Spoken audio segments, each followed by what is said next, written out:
Hello. Sorry for the slight delay. I tried a different browser today, which was a mistake because apparently that browser does not like YouTube or specifically webcams. It says I don't know what a webcam is. I've never seen a webcam before in my whole life.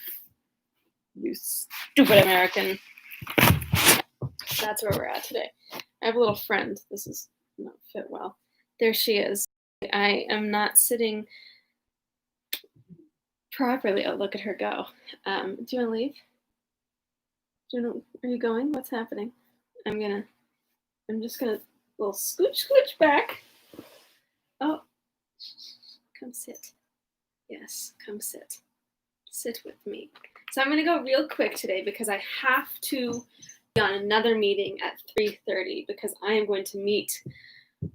She's gone. I'm gonna meet with the dean of the school of theater, film, and television, not one-on-one, but with the safety committee to talk about what exactly is going on. Are you going to improve my student productions, Brian? So, yes, indeed. Get it? Ha ha ha. So I'm going to go quick today because I have to be gone by 3:30. And I think it's short enough that I can do that. We went really fast yesterday, so I'm hoping I can replicate that experience today. Zoom. Okay, so what happened yesterday? Yesterday, Nellie and Catherine went to go see Edgar. No, they went to see Isababy Linton. And Isababy was like, oh, I'm so weak. And then Heathcliff showed up, and Heathcliff is like, why didn't you just come inside? And they were like, okay, like my dad said that I shouldn't really do this, but I guess it's fine. And as soon as they get inside, Heathcliff is like, psych, you're locked in here. You're not getting out until you marry my son. And Catherine's like, what? And Nellie's like, absolutely not. No. But then Catherine's like, it's okay. I'll marry him. It's fine. I'll marry him. It's okay. Just let me go see my dad because my dad is extremely sick and I don't want him to worry. And Heathcliff's like, fuck your dad. I don't care. You're going to stay here. If it makes your dad feel more sick, good. And everyone reading is like, what? And so then he locks her and Nellie in a room together. And then they take Catherine out of the room, lock Nellie in, and she's there alone for 5 days. And that's where we left off yesterday, is that Nellie has been in a room alone. My cat's meowing, so I have to let her out. Nellie's been in a room alone for 5 days, has seen neither hide nor hair of anyone except for Hareton. And that's where we're at. So, are you ready, kids? No one said aye, Captain, but I'm going to do it anyways. Okay. Wuthering, thank you, Steph. Wuthering Heights, Volume 2, Chapter 14.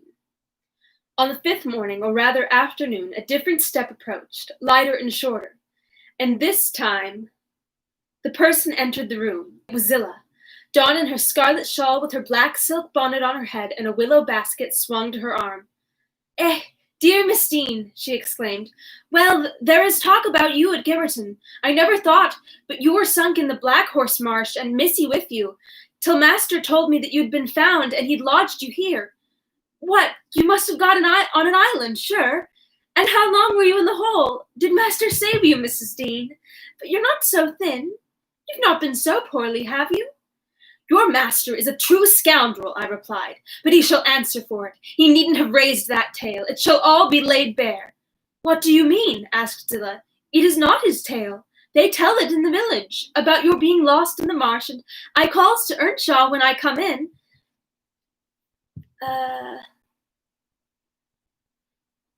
They's a queer things, Mr. Hareton, happened since I went off. It's a sad pity of that likely young lass and can't Nellie Dean. He stared. I thought he had not heard aught. I'm worried I'm doing some sort of accent, but I can't tell. I can't tell what's happening. Um, uh, so I told the rumor. The master listened and he just smiled to himself and said, "If they have been in the marsh, they are out now, Zilla. Nellie Dean is lodged this minute in your room. You can tell her to flit when you go up. Here is the key."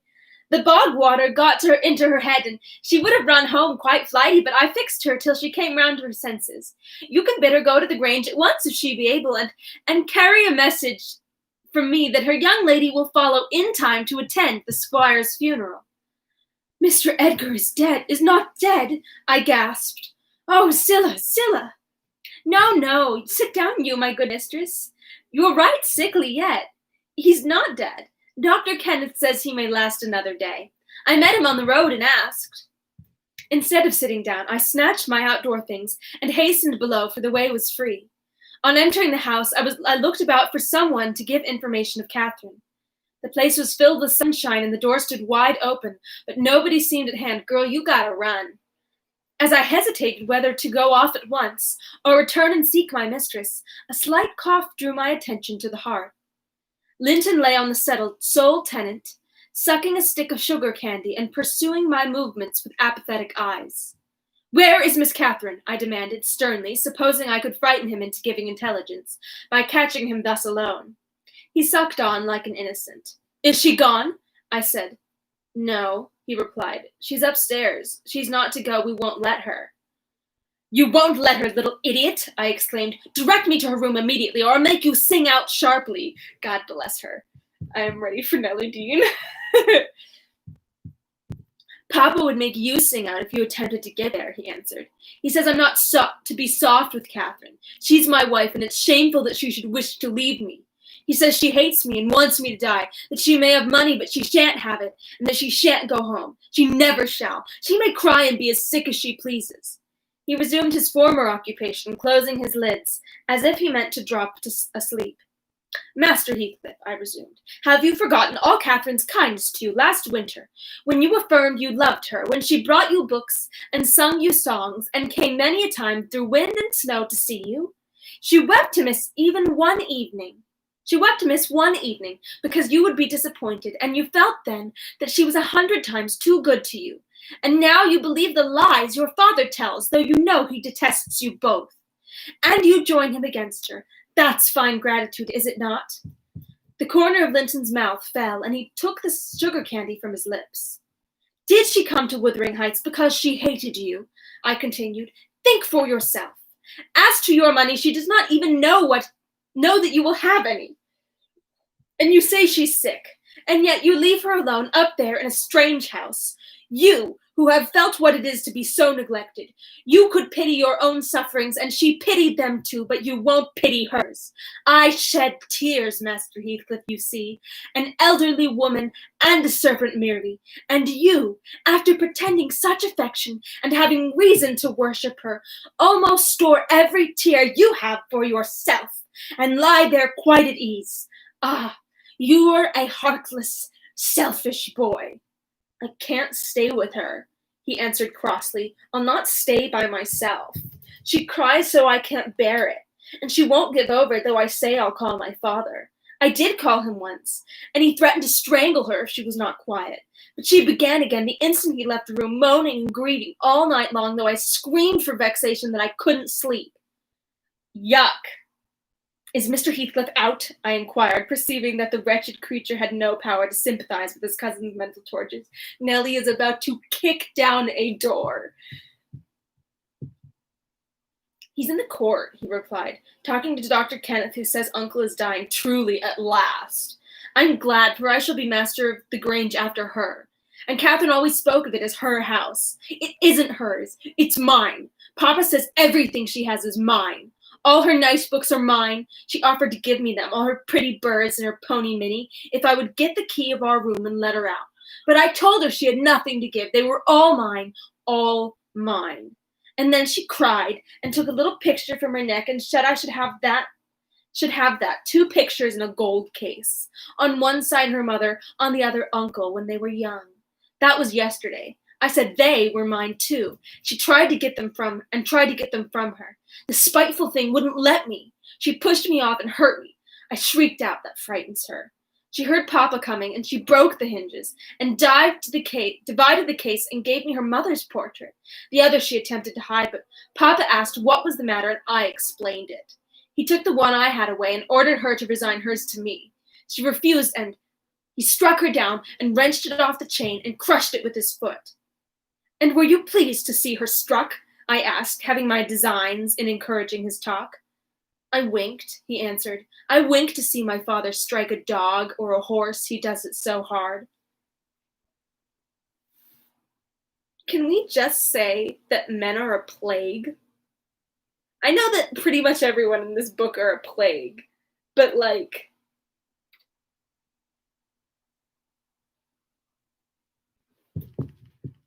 oh my goodness. Hello, Edgar Linton. Welcome. We have Edgar Linton in the flesh with us here today. What a time and a half. Okay, here we go. He does it. Yet I was glad at first. She deserved punishing for pushing me. But when Papa was gone, she made me come to the window and showed me her cheek cut on the inside against her teeth, and her mouth filling with blood. Her mouth filling with blood. And then she gathered up the bits of the picture and went and sat down with her face to the wall, and she has never spoken to me since, and I sometimes think she can't speak for pain. I don't like to think so. But she's a naughty thing for crying continually, and she looks so pale and wild, I'm afraid of her. And can you get the key if you choose? I said. Yes, when I'm upstairs, he answered. But I can't walk upstairs now. In what apartment is it? I asked. Oh, he cried, I shan't tell you where it is. It is our secret. Nobody, neither Hareton nor Zilla, are to know. There, you've tried me. Go away, go away. And he turned his face onto his arm and shut his eyes again. I considered it best to depart without seeing Mr. Heathcliff, and bring a rescue for my young lady from the Grange. On reaching it, the astonishment of my fellow servants to see me, and their joy also, was intense. And when they heard that their little mistress was safe, 2 or 3 were about to hurry up and shout the news at Mr. Edgar's door, but I bespoke the announcement of it myself. How changed I found him, even in those few days. He lay an image of sadness and resignation waiting his death. Very young he looked. Though his actual age was 39, one would have called him 10 years younger at least. He thought of Catherine, for he murmured her name. Sorry, we're back at the...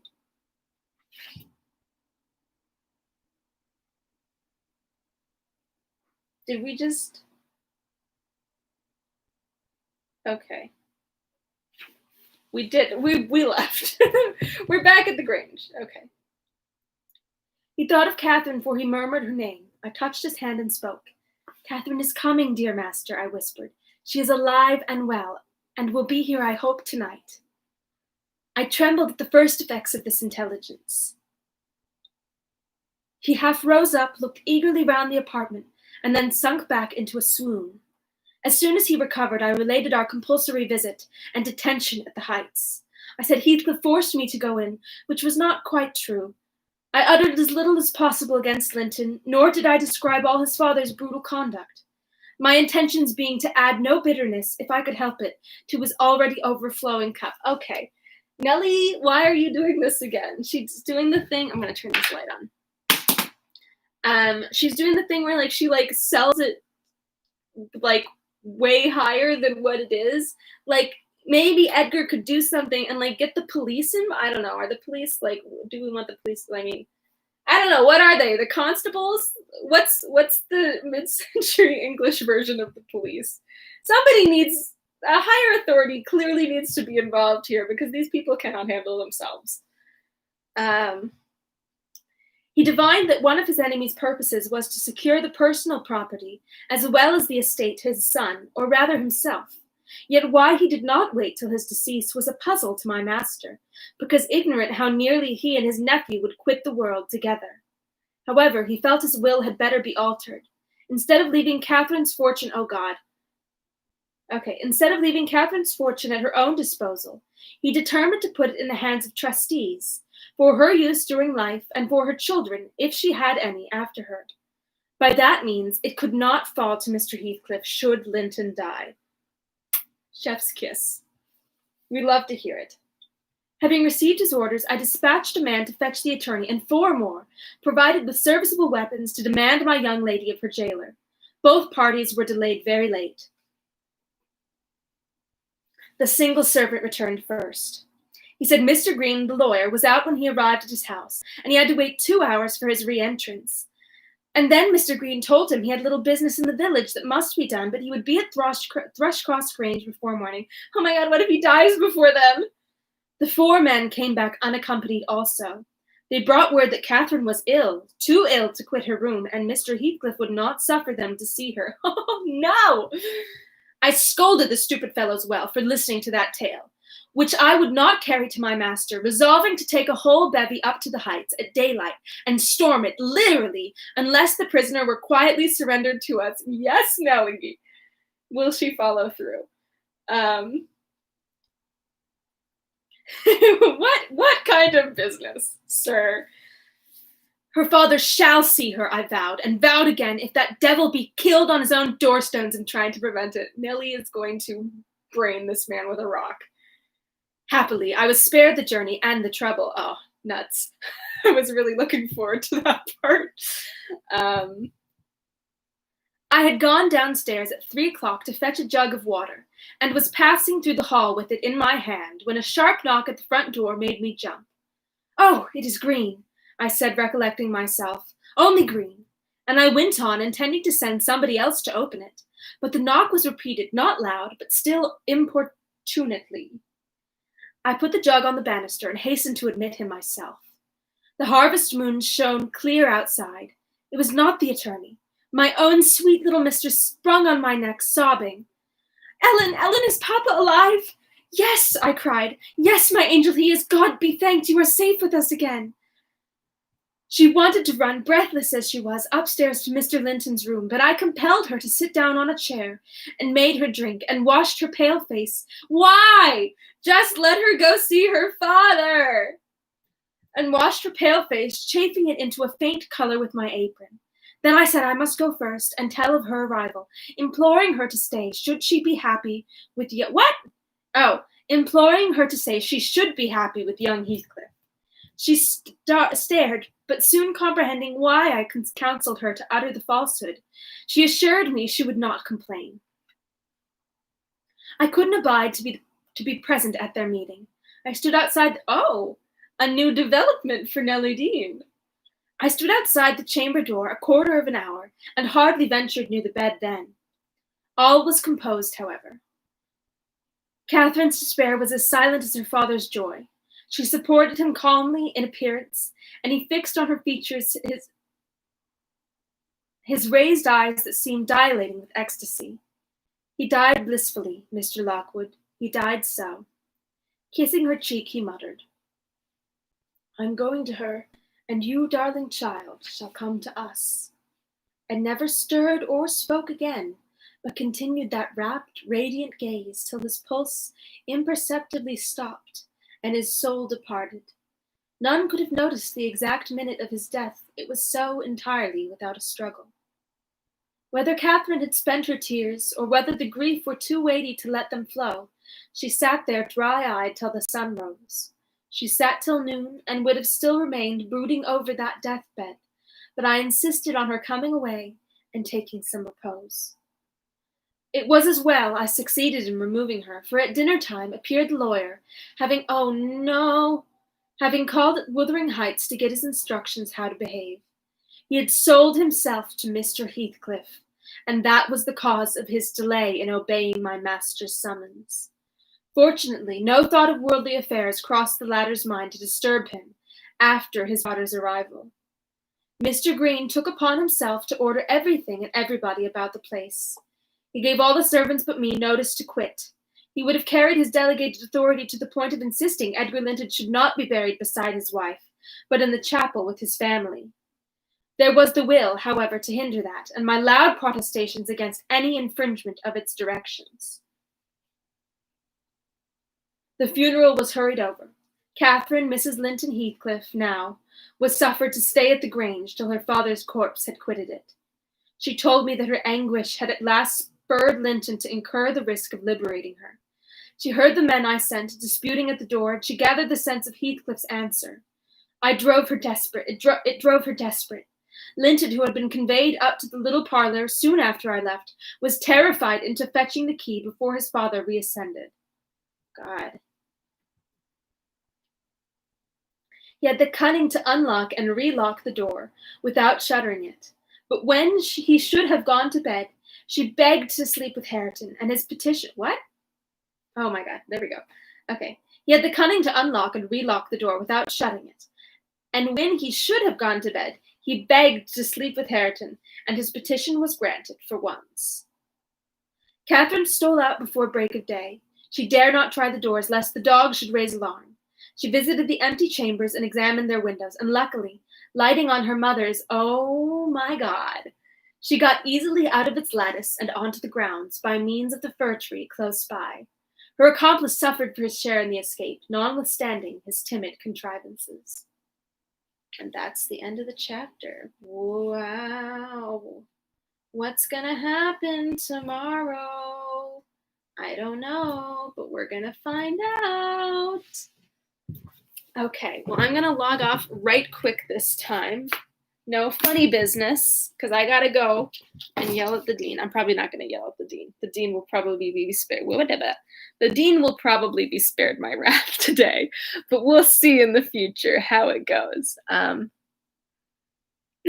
would simply get off my tent. That's true. Somebody should be able to annul this marriage. Something's not right here. I hope Kathy takes after her aunt and runs for the hills, man. As we know in the book so far, that has not been true, but I hope. Oh no, Edgar Linton. Oh no. Well, I guess we're gonna find out tomorrow what's happening. All right. Nice to see you all. I hope you all have a great rest of your day. I hope that you all don't have to yell at any deans, but if you do, I wish you power in doing so. And let the power of Princess Leia compel you. Okie dokie. See you all tomorrow. Tomorrow is Thursday, so I'll be on at 3. That's a new little dance move for you. Okay. Bye.